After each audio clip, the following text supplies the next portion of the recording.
Hello, our project is the Industrial Animatronic Robot. Meet the team.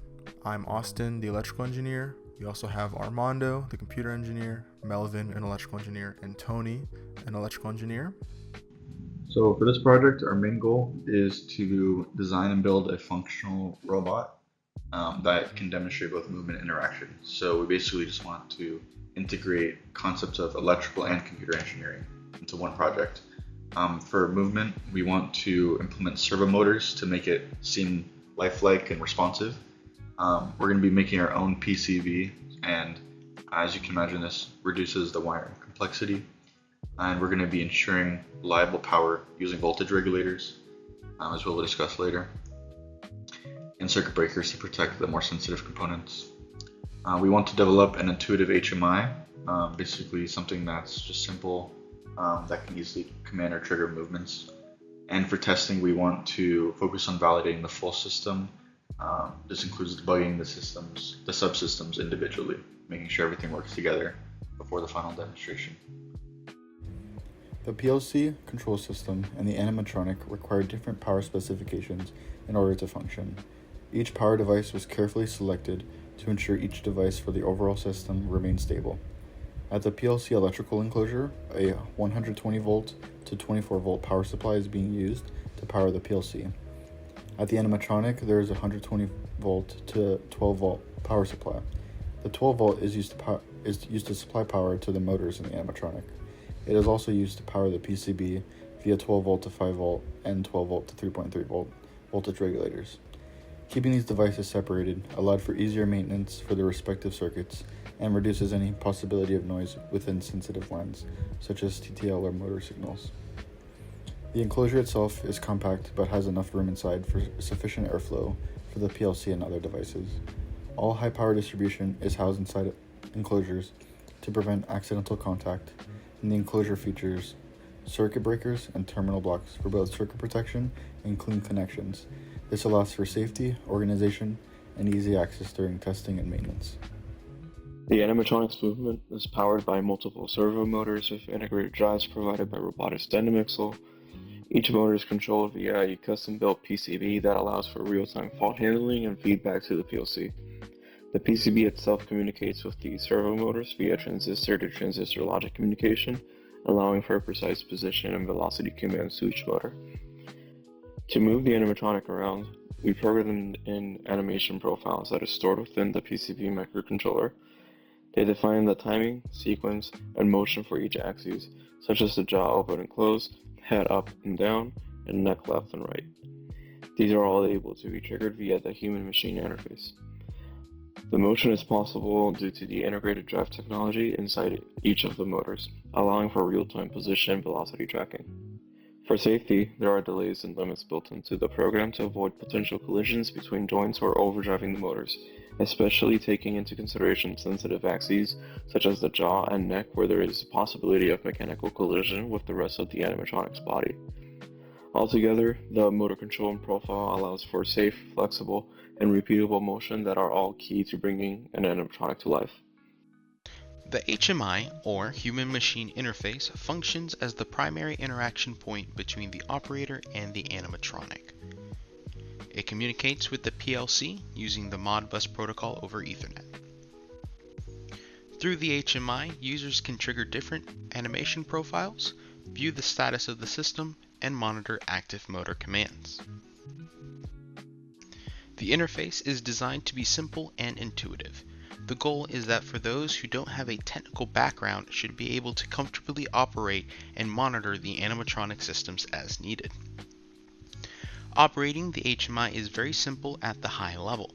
Each button press sends a command to the PLC, which then interprets it and sends the appropriate instructions to the custom PCB or receives information from it. This layered communication allows for modular control while keeping the user interface as simple as possible. The HMI will display live feedback such as idle, off, running statuses, and a false log. For example, if a motor goes offline, the HMI will display the alarm message immediately.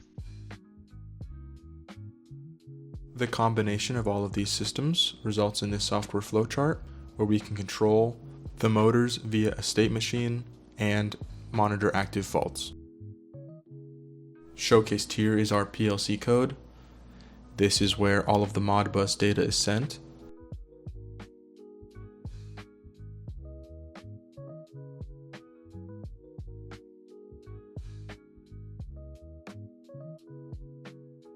It is also where the HMI and the buttons, peripherals are integrated to allow for the PLC to control the animatronic.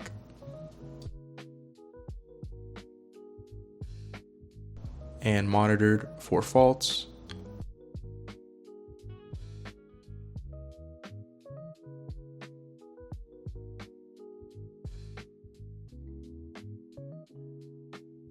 Here are our engineering specifications. So for the protection and control system, including the PLC, we'll have a maximum operating voltage of 24 volts DC, maximum operating current of 5 amps, fault response time of less than a second, continuous fault handling of 256 faults, and a lockout tagout capabilities.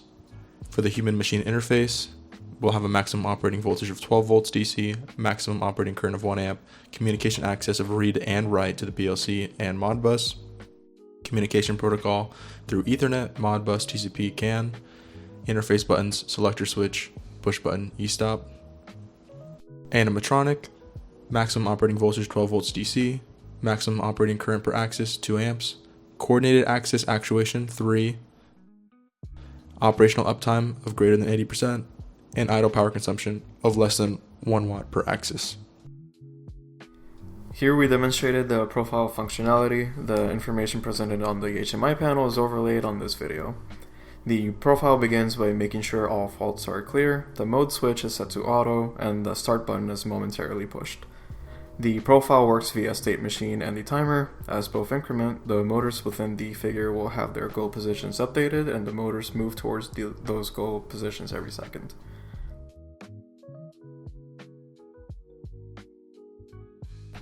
Next, we demonstrated the local stop functionality. The local stop button should prevent all motion from occurring when pressed. When attempting to start the figure, the profile will not begin and a fault is displayed on the alarms page. To reset the local stop, the mode switch is set to maintenance mode and fault reset is pressed.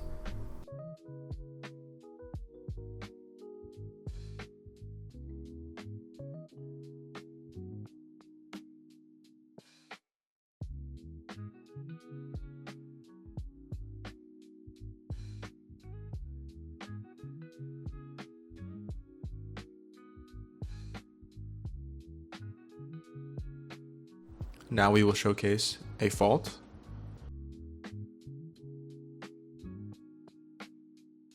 We will fault this push button by half pressing it. As you can see, that has induced a fault. We can see this via the red blinking light and the fault showing up on the HMI. We can now reset the fault and the HMI will clear. And now we have the ability to start.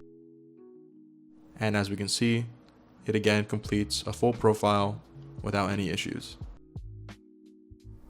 Now we show the ability to disable specific axes on the HMI.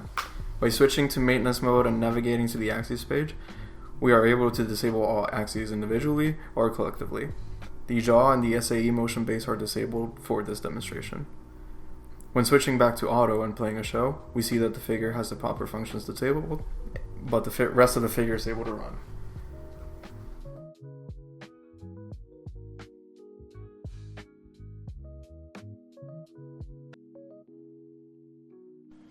And so, as it relates to our engineering specifications, here from that video you can see the fault response time of less than 1 second.